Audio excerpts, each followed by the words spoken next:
தமிழ்நாட்டுல எல்லாமே சேஞ்ச் ஆயிடுச்சு. உங்க நகையையும் சேஞ்ச் பண்ணுங்க. உங்க பழைய நகைக்கு கிராமுக்கு 150 ரூபாய் கூடுதலா வாங்கி புது நகை எடுத்துக்கோங்க.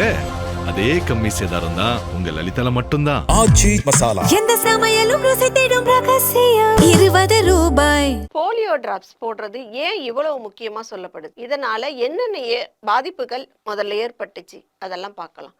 போலியோ சொட்டு மருந்து கண்டிப்பா போடணும் அப்படின்னு சொல்லி ஏன் இவ்வளவு விழிப்புணர்வு ஏற்படுத்துறாங்க அப்படின்னு நீங்க பார்த்தீங்கன்னா இந்த விஷயங்கள்லாம் கண்டிப்பா தெரிஞ்சிருக்கணும்.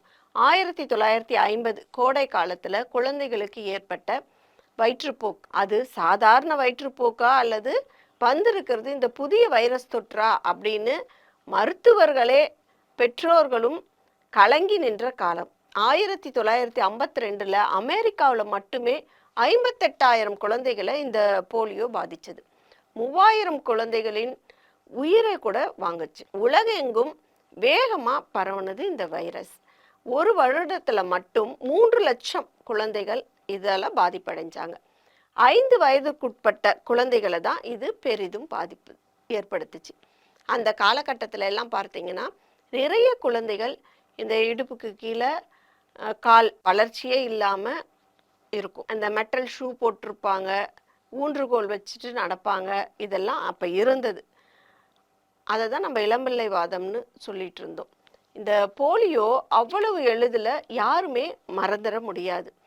அதனால தான் இன்றளவும் ஒரு போலியோ பாதித்த குழந்தைகள் கூட இருக்கக்கூடாது அப்படிங்கிறதுக்கு இந்திய அளவில் இதை சொட்டு மருந்தை இலவசமாக அரசாங்கமே கொடுக்குது. போன நூற்றாண்டில் மிக கொடிய வைரஸ் நோய் அப்படின்னு பார்த்தோம்னா அது இந்த போலியோ வைரஸ் தான்.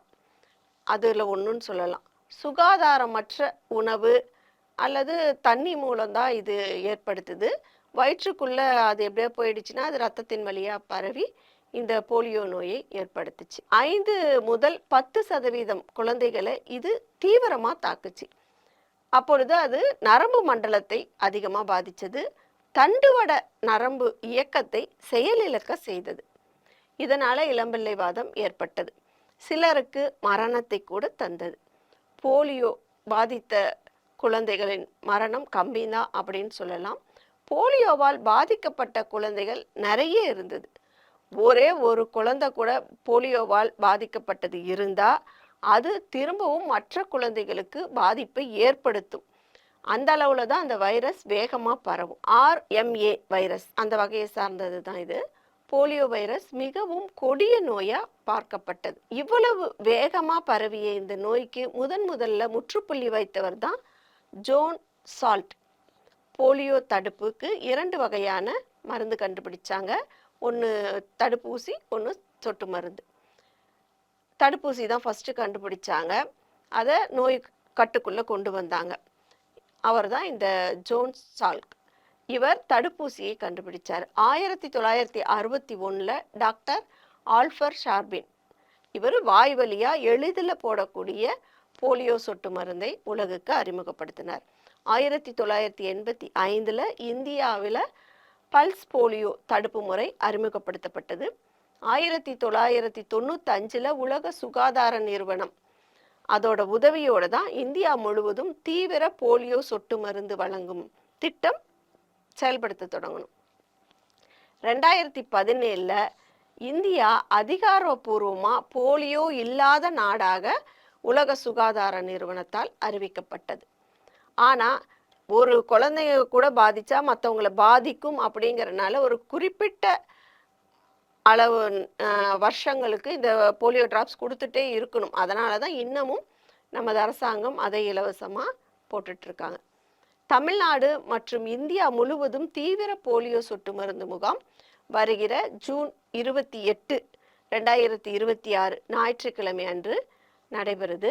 பிறந்த குழந்தை முதல் 5 வயதிற்குட்பட்ட அனைத்து குழந்தைகளுக்கும் இந்த சொட்டு மருந்தை கண்டிப்பாக போடணும்.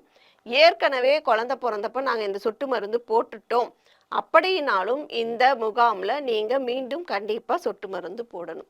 காலை 7 மணி முதல் 5 மணி வரை இந்த முகாம் செயல்படும். அனைத்து ஆரம்ப சுகாதார நிலையங்கள், அரசு மருத்துவமனைகள், அங்கன்வாடி மையங்கள், சத்துணவு மையங்கள் மற்றும் பள்ளிகள்லையும் இந்த சொட்டு மருந்து போடப்படும். பேருந்து நிலையங்கள், ரயில் நிலையங்கள், விமான நிலையங்கள் மற்றும் சுங்கச்சாவடியில் ஜூன் 29 மற்றும் 30ஆம் தேதிகளில் இந்த முகாம் தற்காலிகமாக செயல்படும். இதுலேயும் போட முடியாதவங்க, நம்ம ஏற்கனவே கணக்கெடுப்பு நடத்தி வச்சுருக்கோம் இல்லையா, இத்தனை குழந்தைகள் இந்த ஏரியாவில் இருக்குது அப்படிங்கிறது இருக்குது. அந்த விடுபட்ட குழந்தைகளுக்கு ஜூன் மாதம் 29 முதல் 1ஆம் தேதி, ஜூலை 1ஆம் தேதி வரை அந்த சுகாதார பணியாளர்கள் வீடு வீடாக வந்து கேட்பாங்க, சொட்டு மருந்து போட்டாச்சிங்களா, போடலையா, போடாத குழந்தைங்க இருந்தால் போட்டுக்கோங்கன்னு. அவங்களுக்கு தெரியும் எந்தெந்த வீட்டில் இப்போ குழந்தைங்கள் 5 வயதுக்குட்பட்டு இருக்காங்கன்னு. அதனால் அனைத்து குழந்தைங்களுக்கும் அதை கொடுத்துருவாங்க. நம்ம பெற்றோரும் கண்டிப்பாக அதை போட்டுக்கணும். குழந்தைகளுக்கு காய்ச்சல் இருக்குது அல்லது வயிற்றுப்போக்கு இருக்குது அப்படிங்கிற மாதிரி ஏதாவது தொந்தரவு இருந்தால் ஒரு மருத்துவ முகாமிலையுமே மருத்துவர்கள் இருப்பாங்க. அவங்க ஆலோசனையோட இந்த சொட்டு மருந்தை கண்டிப்பாக எடுத்துக்கணும். பெற்றோர்கள் இந்த அரிய வாய்ப்பை பயன்படுத்தி தங்கள் குழந்தைகளுக்கு போலியோ சொட்டு மருந்தினை அவசியம் செலுத்த வேண்டும். போலியோ இல்லாத உலகம் இருந்தாலும் நம்ம இந்தியா இருக்கு, இப்போ உலகத்திலேயே போலியோ இல்லாமல் இருக்கணும். அதற்கு நம்ம விழிப்போடு செயல்படுவோம். நன்றி. தமிழ்நாட்டுல எல்லாமே சேஞ்ச் ஆயிடுச்சு. உங்க நகையையும் சேஞ்ச் பண்ணுங்க. உங்க பழைய நகைக்கு கிராமுக்கு 150 ரூபாய் கூடுதலா வாங்கி புது நகை எடுத்துக்கோங்க. அதே கம்மி சேதாரம் தான் உங்க லலிதால மட்டும்தான். எந்த சமையலும் ருசி தேடும் ரகசியம் 20 ரூபாய்.